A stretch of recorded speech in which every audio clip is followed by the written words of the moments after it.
Hello everyone and welcome to the 4th edition of Scott Dunger's English, where I'm going to be introducing you to a new phrasal verb, idiom, word, something called the battle of words, which I'll explain more about later on, and we'll also be looking at a topic of the week which I'll be giving my opinion on.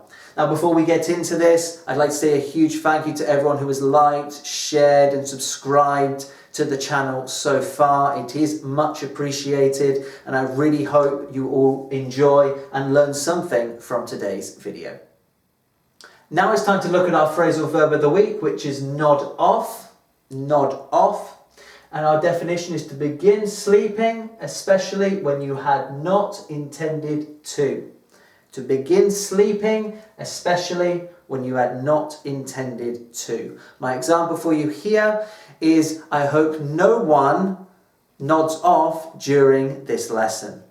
I hope no one nods off during this lesson. It is not recommended to nod off during this lesson because we have a lot to get through. You have a lot to learn from it.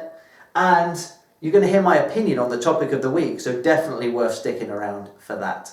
Our phrasal verb of the week is nod off. Now we're going to be looking at the idiom of the week. A reminder to those who don't know what an idiom is a fixed expression that we have in the English language. And our idiom is get out on the wrong side of the bed. Get out on the wrong side of the bed.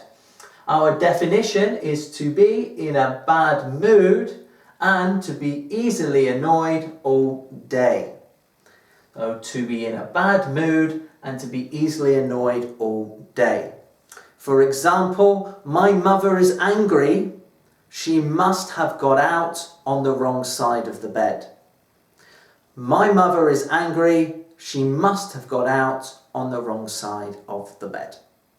Our idiom of the week is get out on the wrong side of the bed. Now it's time to look at our word of the week, and it is tipsy. Tipsy. As you can see, it is an adjective and our definition is slightly intoxicated. Slightly intoxicated. So it means to feel a little bit drunk.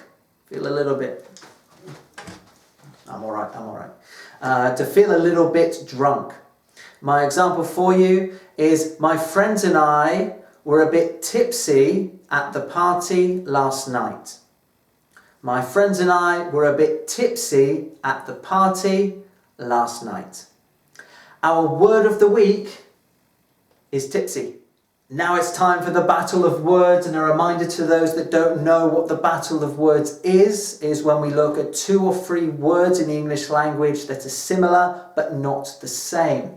Our 3 words are helpful, unhelpful and helpless. Helpful, unhelpful and helpless. Our first one is helpful, and we have here providing assistance or serving a useful function. Providing assistance or serving a useful function. I can't think of anyone more helpful than Fred. I can't think of anyone more helpful than Fred.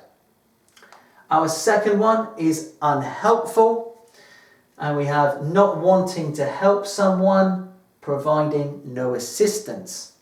Not wanting to help someone, providing no assistance. For example, if I was to teach you like this for the rest of the lesson, it would be unhelpful. If I was to teach you like this for the rest of the lesson, it would be unhelpful, because all you can see is the back of my head, and I'm sure you want to see the board, maybe my face, but probably more the board. So I'm going to turn around, and I think that's much better. Our last one is helpless, and it is unable to defend oneself or to act without help. So it's unable to defend oneself or to act without help. My example for you here is, my newborn baby is helpless. My newborn baby is helpless. Our battle of words for this week is helpful, unhelpful and helpless. Now it's time to move to our topic of the week, which is, do we play games for entertainment or for learning purposes?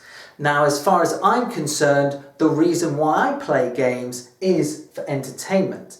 I want to have fun, I want to enjoy the game that I play. It's what keeps me entertained. If that is football, rugby, cricket, video games, chess, any game that I play it because I enjoy it.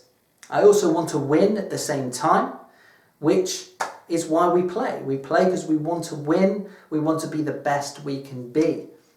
But we can't necessarily be the best we can be if we don't learn from our mistakes.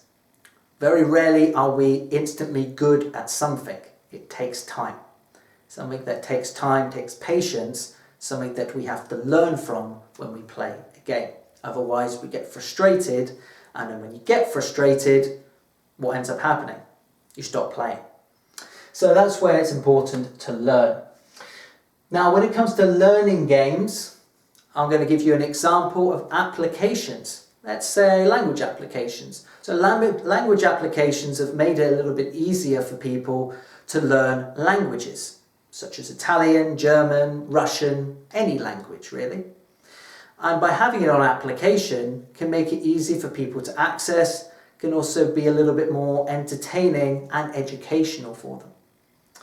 You don't have to open a book necessarily anymore to learn. So I think again, that's another positive when you think about learning games, is that the learning games are helping people become more self-reliant about them learning a language for themselves, for instance. This is my opinion about the topic of the week. I would like to see your comments in the comment section below about the topic and about really anything that we have looked at today. Now, just before I go, I'd like to say if you could like, share and subscribe, that would be wonderful. Thank you very much for watching, everyone. I'd like to see you for the 5th edition of Scott Dunger's English in a week's time. See you soon. Bye-bye.